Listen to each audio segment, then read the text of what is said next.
Modern laser technology for acne. Dear colleagues, the topic that we will discuss today has already been addressed.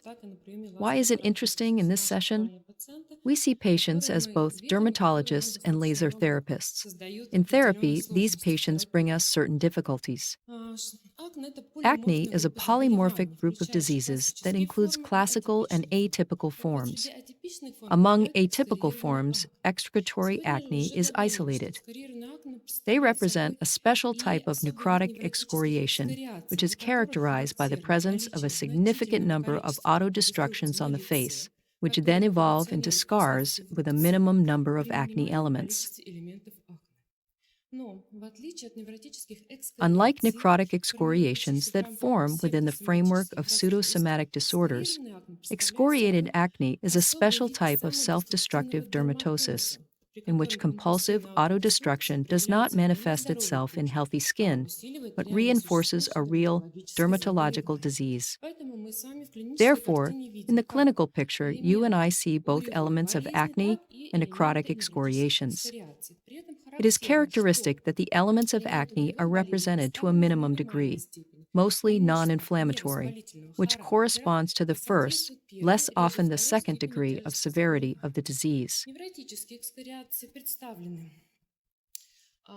Necrotic excoriations are represented by the fact that non-inflammatory elements, acne, are excluded. Often, the given disease is associated with an obsessive-compulsive disorder, for example, depression. What do we see in the clinical picture? We see a picture of the evolutionary polymorphism. The excursive component is represented by numerous, clearly limited pink-red of varying depths, linear or point abrasions. Often they are covered with hemorrhagic crusts, and when attaching a secondary infection, we observe purulent crusts. The presence of numerous post-eruptive eruptions presented in the form of foci of depigmentation, hyperpigmented spots, depigmented spots, as well as atrophic and hypertrophic scars.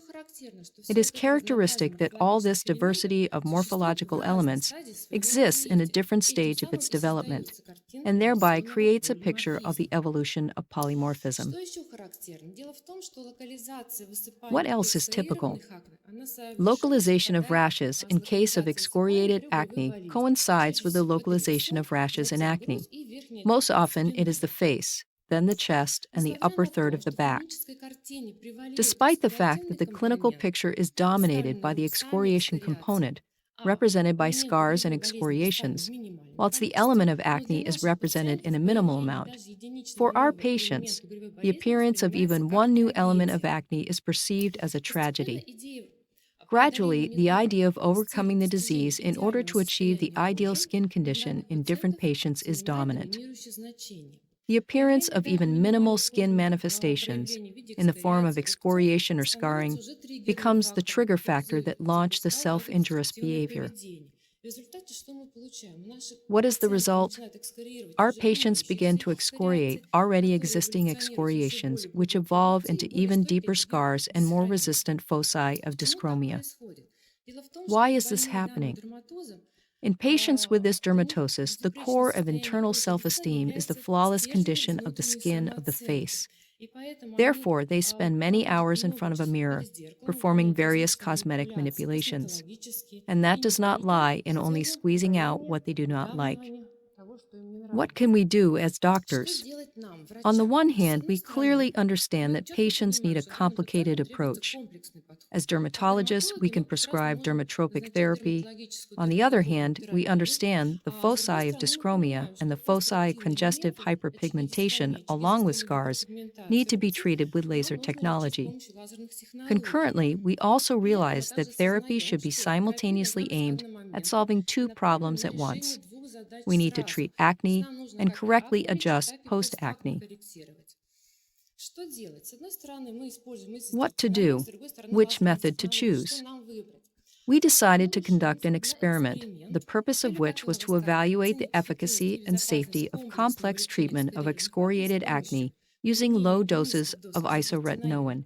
which we already talked about today, and laser technologies through acoustic interference, microtrauma of tissues. The study included 75 patients, mostly women, 84%. The average disease duration is about 9 years.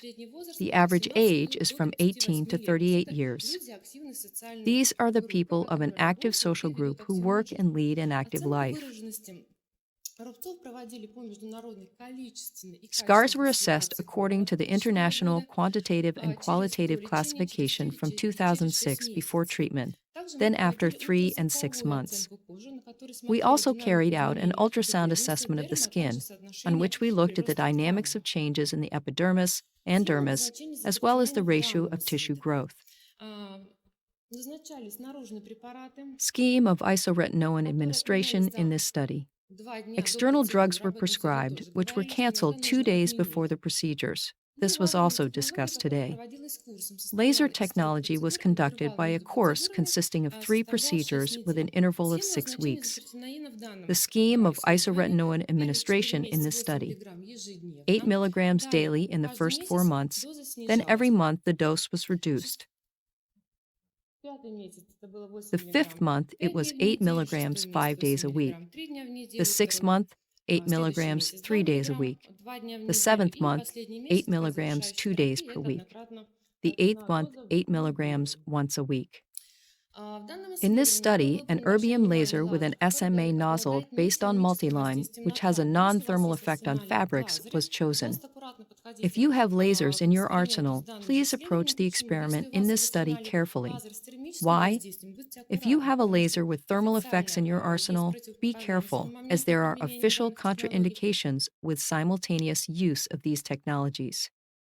And if there is a nuisance in the form of a keloid growth, it will be your personal responsibility. Therefore, in this study, we use a non-thermal laser. The wavelength is 2,936 nanometers. This is erbium. The main chromophore is water. Microablation occurs in the upper layers of the epidermis. Then acoustic waves are formed that go into the epidermis and dermis. In the case of interference of these acoustic waves, the energy is summed up and we get a destructive effect. That is, the destruction of scar tissue, which is the destruction of old cell membranes. A replacement for a new living tissue takes place. Evaluation of our research. What did we achieve after at least 6 months of observation on our patients? The results of post-acne symptom assessment on the Goodman scale showed a significant positive therapeutic effect, which was expressed in a fixed decrease in the indices increased before the study, during therapy. The decline was statistically significant. Similar results were obtained when evaluating through the Goodman scale. There was a decrease in the indices that were too high before the treatment. Everything turned out to be statistically significant. In the ultrasound study, we looked at the thickness of the epidermis and the dermis before treatment, after 3 months, and after 6 months. The relative growth of the tissue and the improvement of the skin condition were also monitored. What did we get? We have a statistically significant increase in tissue and in the thickness of the epidermis and dermis. That is, we see pronounced positive dynamics in tissues where there are atrophic and hypertrophic scars. Please do not take pictures of real patients. What we see, good dynamic. But we have isolated excoriations. What does that tell us? On the one hand, success has been achieved, but not entirely. We are not completely satisfied, because in this study there aren't enough consultations of an adjacent specialist, a psychodermatologist, who will prescribe the appropriate therapy. The next patient.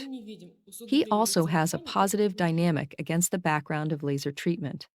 An erbium multiline laser with an SMA nozzle was used. We do not see a worsening of scar tissue, only an improvement. In this case, we see an improvement. There are excoriations in new places, the same exact situation. The patient is required to consult a psychodermatologist for being appointed therapy. Otherwise, all our effects will be leveled by self destructive behavior. In the future, this must be taken into account. Without this, the development of this Дальнейшие direction of перспективы treatment, развития in данных particular this направлений лечения dermatosis, is связочно-эпителиального impossible. дерматоза и наши с Our вами joint work совместной with you should be работы carried out with уже с colleagues, коллегами, с with психодерматологами, потому что psychodermatologists. не всегда It мы is с not вами в always that we can монотерапии help можем and pull помочь our и patients вытащить наших through to пациентов create the создать perfect идеальное condition состояние of the лица. face Благодарю using за внимание. monotherapy. Thank you for your attention.